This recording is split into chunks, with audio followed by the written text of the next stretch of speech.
Hello, everyone. Welcome back. My name is Jeff Mendelson, and this is the One Big Tip podcast. My guest today is Beate. She is the founder of The Women's Code, a company devoted to helping leaders and visionaries grow their authority to scale their impact. Listed on the top 100 global thought leaders by PeopleHum and one of the 50 must follow women entrepreneurs by HuffPost, Beate works with household names such as Chevron, Amazon, and Johnson & Johnson. Today, Beate encourages entrepreneurs of all levels to turn their strategy into the demands and goals of their business so that they can grow their company. It's going to be an excellent conversation today. Beate, thank you so much for joining me and welcome to the Th- show. Thank you so much for having me, Jeff. I was looking forward to this. So, tell us a little bit about your background. You have all these great accolades. Everyone wants to be your friend, and you have this great podcast. Who are you, and what makes you so amazing? Well, thank you for that. Well, I am really the unruly child from Germany that had big, lofty ideas and then had to figure out how to turn her passion and love for photography into something much bigger than that. So I'm originally a photographer, and then I became a accidental entrepreneur only then to really grow and build that business in a decade of bad luck and brutal adversity that includes fires, floods, riots, earthquakes, September 11th, and a tsunami. Little did I know I was going to add a pandemic to my ever growing repertoire of adversity. And when I figured out how to crack the code, I was able to sell my business for millions of dollars to Bill Gates. And then I took what I learned and I put it into systems and processes and workflows. And today I work as the growth architect, helping visionaries and leaders how to scale their impact and grow their authority. That's amazing. Some of the things that we were talking about in the pre-call was that, you have these different courses, like for Instagram and, like all these different modules that that you're helping entrepreneurs go through. And I wasn't even aware that you also had a course for podcast guesting and for podcast hosts. Tell us a little bit about that, about some of these other projects that you're working on and how they fit into the growth architects pool of services. I love that you're like nailing down the core question of all questions, going straight to the big idea. I expect nothing less from you, Jeff.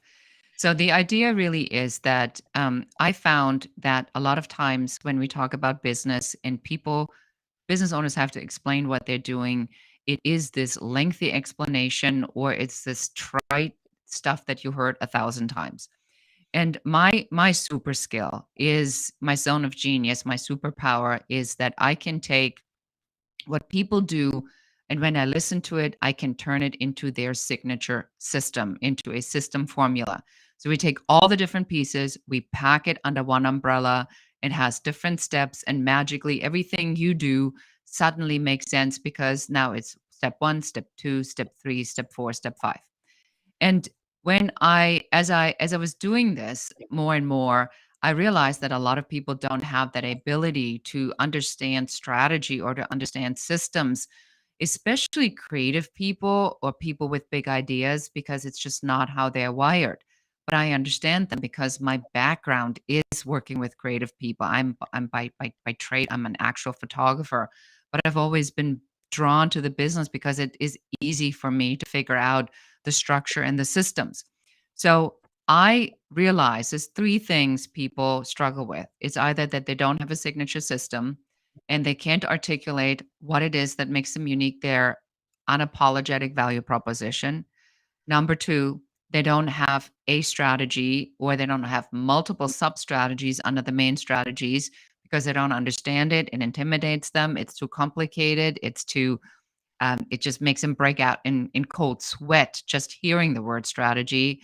And number three, it is the authority building, which is really a client attraction system leads. Authority is not celebrity, authority is industry expertise.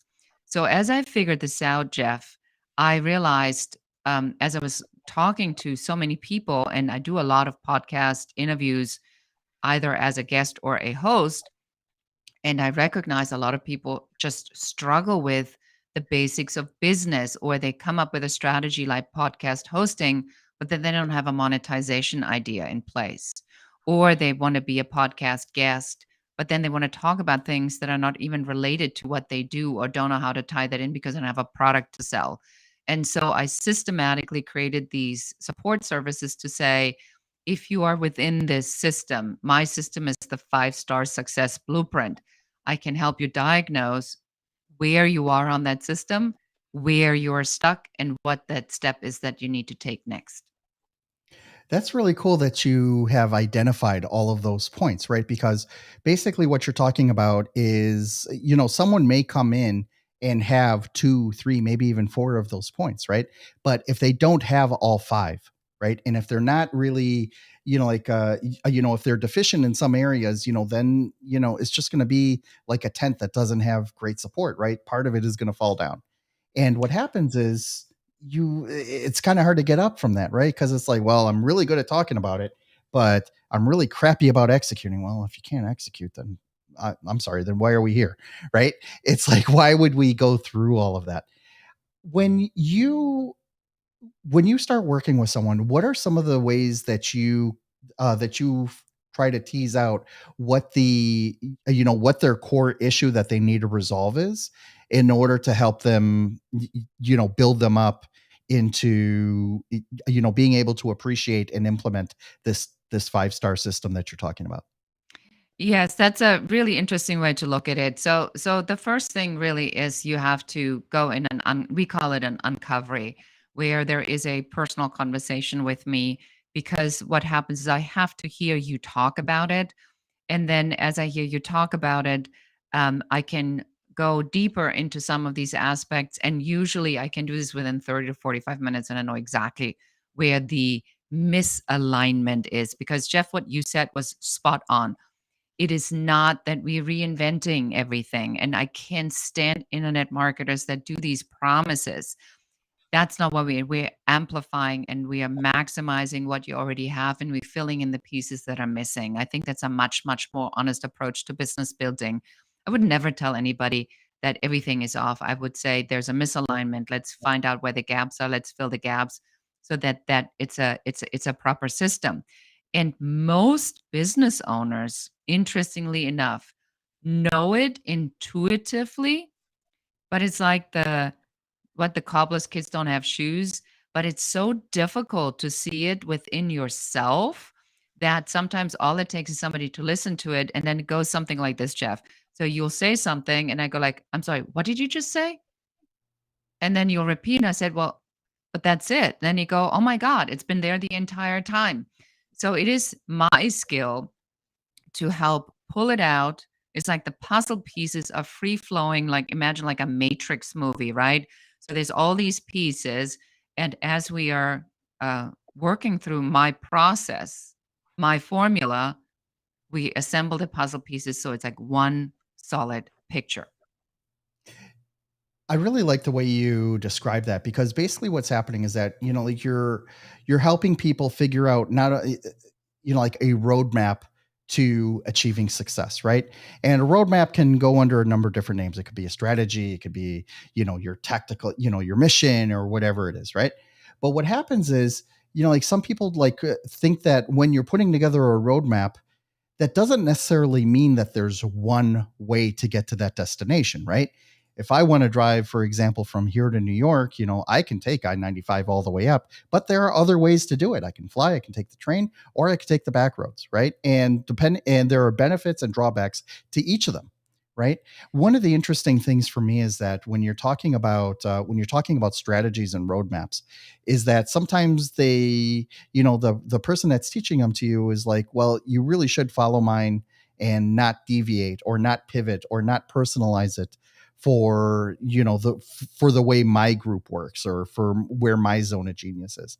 How do you help people sort of figure that out, whether like, okay, I'm going to give you a roadmap, but these are the points that you can sort of tweak for yourself, and these are the core points that you need to make sure that you're hitting, depending on whichever path you choose. How does that look in your world? Well, that's why I call myself the growth architect, and that's why it's the blueprint. So I had this vision that when you have bought the land and now you want to build the house, you're going to have an architect come in and do the blueprint. And then you'll talk about, where the cornerstones are and where the windows go. And you have to have the foundation of the house built a certain way, which is determined by the land that you're building it on. But once the house is built, how you furnish it is entirely up to you. So the fixtures, the colors, the furniture, the assignment of the rooms, who goes what, that you have so much control over. And I look at what I do in the exact same way. I provide a blueprint. And within that blueprint, you are able to express your individuality. You are able to create this the way it works exactly for you. And the proof is in the pudding. I mean, I've worked with people um, that do AI frameworks, with consultants that are executive coaches, with people that design and sell jewelry in stores, with people that are in any conceivable expert and service industry, especially, I will say this, Jeff, if any of your listeners is in the service industry, like coaching or consulting, if you don't have a signature system, you're going to sound just like anybody else, because the word coach or consultant is a dime a dozen. Even strategist is now overused, sadly. Um, but you do need to tell people what it is that you're able to do for them and explain the process, the system. So, to answer your question, I find that if any of my colleagues in this space comes and says, it is only my system, and with this one system, everything falls magically into place, I'll call the lie, because it is simply not true. You need different strategies at different times. And strategies need to be completely connected to who you are as a person. You need to be passionate about it. For example, I would never put somebody who cannot speak publicly, because it makes them break out in hives, and I would never give them a speaking strategy. But if I have an extrovert and they're constantly, talking, and the bigger the audience, then of course I would help this person to design a speaking strategy, because clearly they need to be in front of people. So whatever it is that you do has to be aligned with who you are, and I help you figure out what that is. What I like about what you're talking about is that you have different yet related strategies for different stages, right? So if you're in growth mode, you really should be following, X number of steps and X strategy in order to do it. But if you're already established and you need to get from that $500,000 a year to the 1 million, $2 million a year, that's going to be a different skill set. That's a different set of activities. It's a different standard operating procedures that you and your team need to implement. And it's probably also going to be a slightly different product based on the price point that you're shooting for. How do you help people then figure out which is the best way or the best strategy to implement and when? Like, what are the cutoffs that you see that really make it more interesting to go from 0 to 100 or 100 to 1 million, things like that? How does that look? I think that right now, let's just start with what works right now. Right now, everybody needs to go and look into lead generation, because with what's going on in the market, you need to figure out lead generation, client attraction systems, because if you miss that, you're going to be a dead fish in the water. So a lot of the work that we do right now is around these client attraction systems, and say, how do we get you in front of people? My personal favorite strategy right now is clearly podcasting. And you and I, we talked about this before we went live, because it is a phenomenal networking tool. I'm a podcast host. My show is called the Business Growth Architect Show. I guest a lot, because I like, number one, sharing the information, and because it helps to get my name out. It's great for SEO. So LinkedIn works really well as a strategy. So I have a LinkedIn strategy that I have deployed. I'm also a group owner on LinkedIn. I have one of the largest entrepreneur groups called Entrepreneur and Small Business Forum, with I think 58,000 people in it right now. So there are, it really depends on where you want to go. And once you clear where you want to go and who you are, I mean, it's all about you. People don't buy the gadget, the gizmo. They buy you. They buy your idea, your power, your brain, your intelligence, your ability to solve problems. They buy into you. So you have to make sure that the strategies you use support you and make you look good and get you in front of the right people that are attracted to that kind of person or that kind of brand that you're portraying. What would you say then is one of the biggest challenges of using your podcast as a lead gen tool? Where do you see companies or coaches, people, falling down? And what kind of advice would you give them to be able to build them up and be like, hey, man, you're on the right path. Just tweak these one or two things and you'll be off to the races. Yes. So we have a podcast guesting and a podcast hosting strategy, which we help podcasters, either guests or hosts with. But if I were to sum it up, you need to be very strategic who you're talking to. So I, as a business strategist, I will not go on fitness, sports, cooking, life coaching types of things. Sometimes on a little bit, but that's not who is going to buy from me.